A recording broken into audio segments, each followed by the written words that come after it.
Thank you so much for taking the time. It's really an honor to talk to you.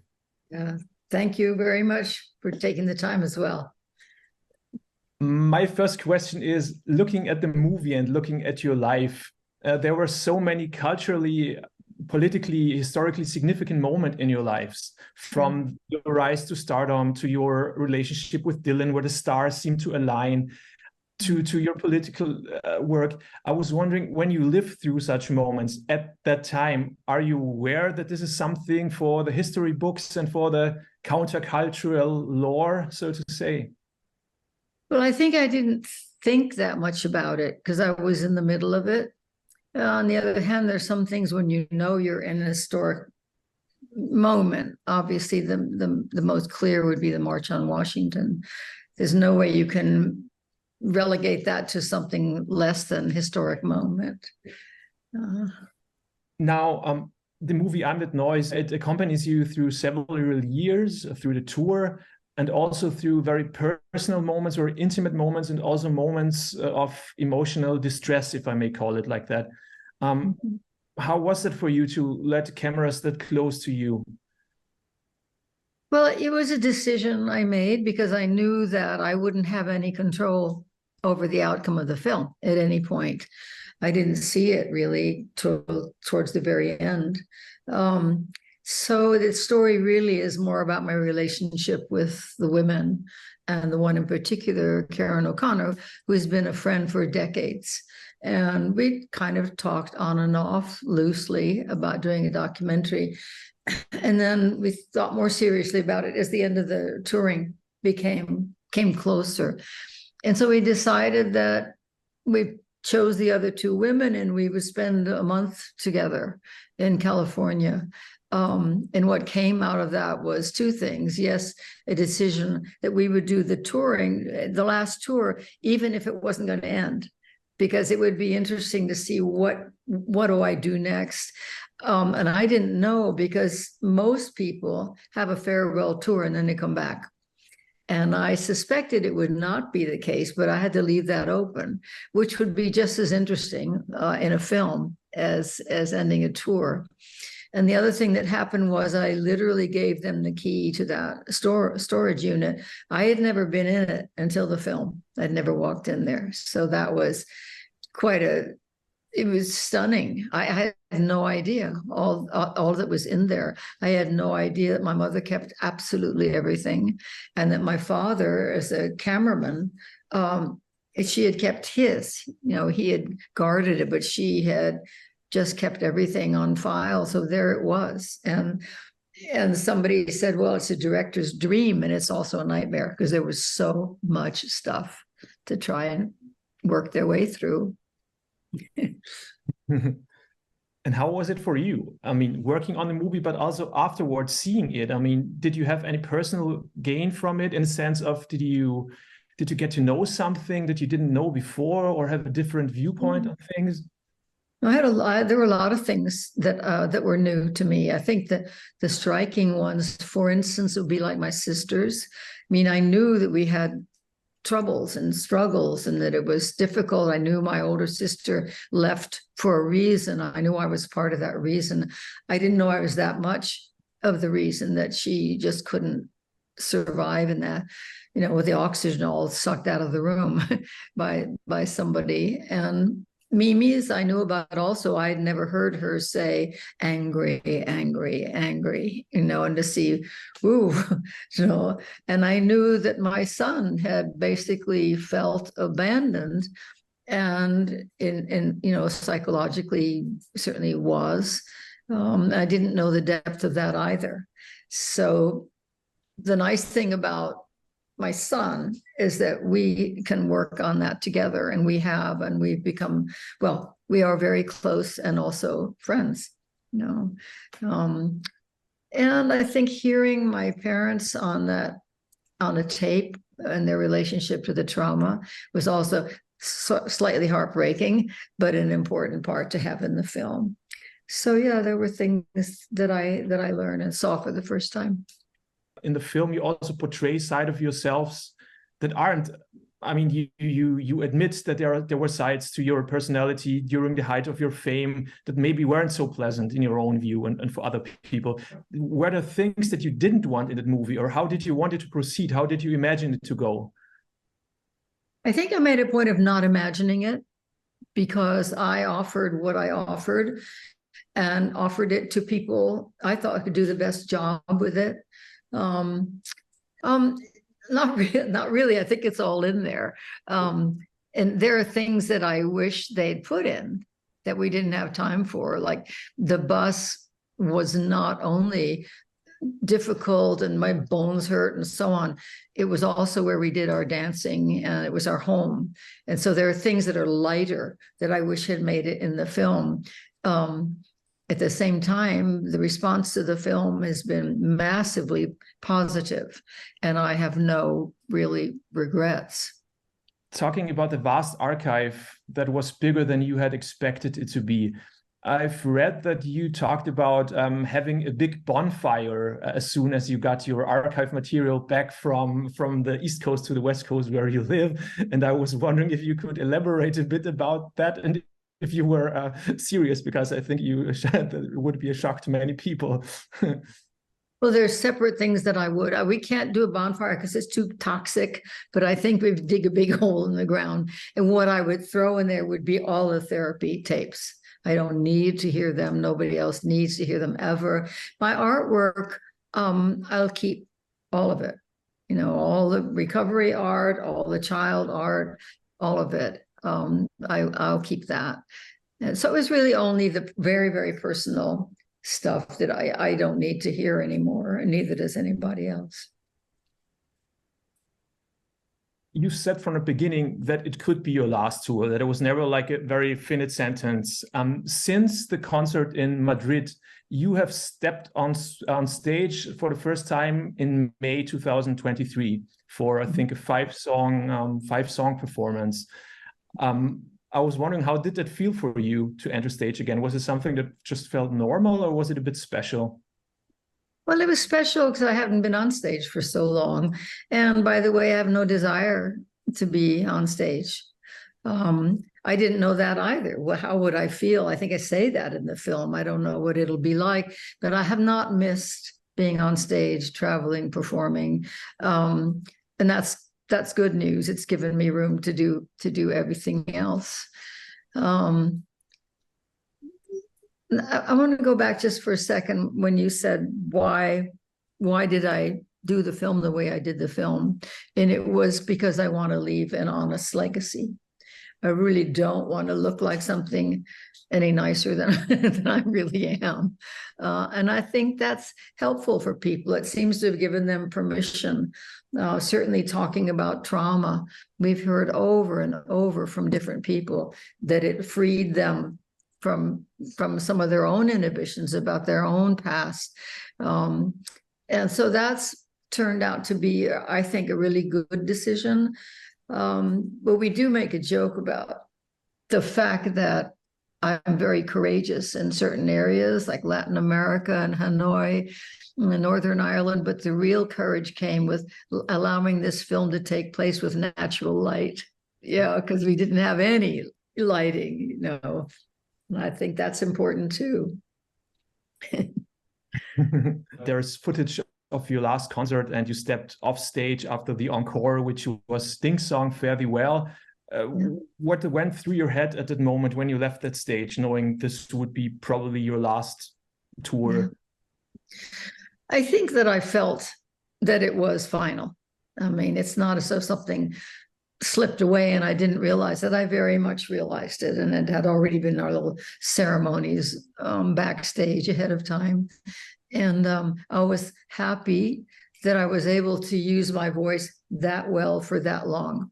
And now even the stage, you know, you mentioned I stepped on stage.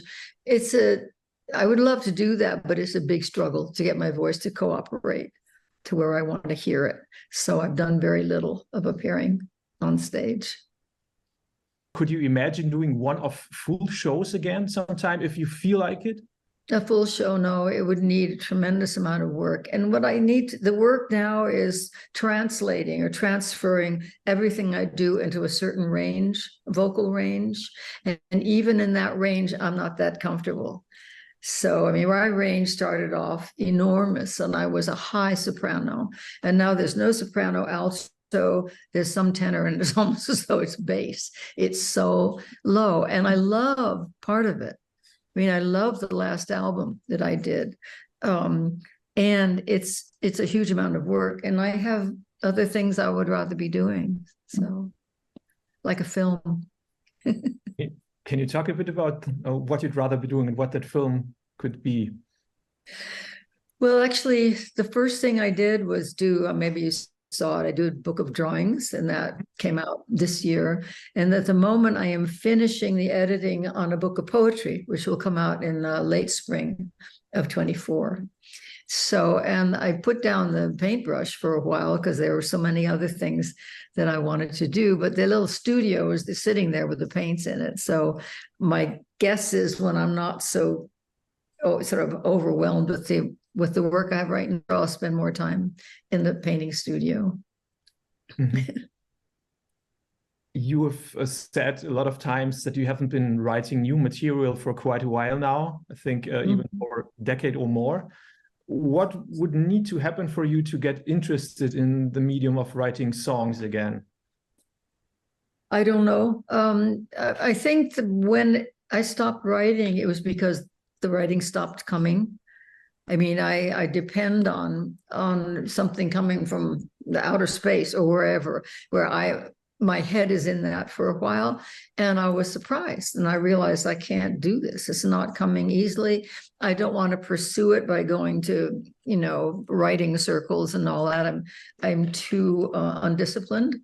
So I thought I'll move on to something else. I think that's partly eventually why I started painting portraits. So does your process of painting or writing poetry compare to the process when you're making an album? Do you have similar routines, or is it when inspiration hits you? No, when I committed to doing the drawing book, for instance, that wasn't so difficult because the drawings existed. But I get into great flurry of activity, and I look everywhere in the house, and I find them in a drawer, I find them in a shoebox to put them all together. We had 150 drawings. So then the job was really finding a good placement for them. And so I'm in a sort of a tornado of activity around each project. So if that came back for whatever reason around songwriting, then I would be back in that tornado about songwriting. I don't see that as much, I don't see that happening, but I've been surprised before in my life. When you were at the epicenter of counterculture, so to say, and of protest culture, the form or the protest song itself was such an important cultural factor that created communities, held communities together in a way.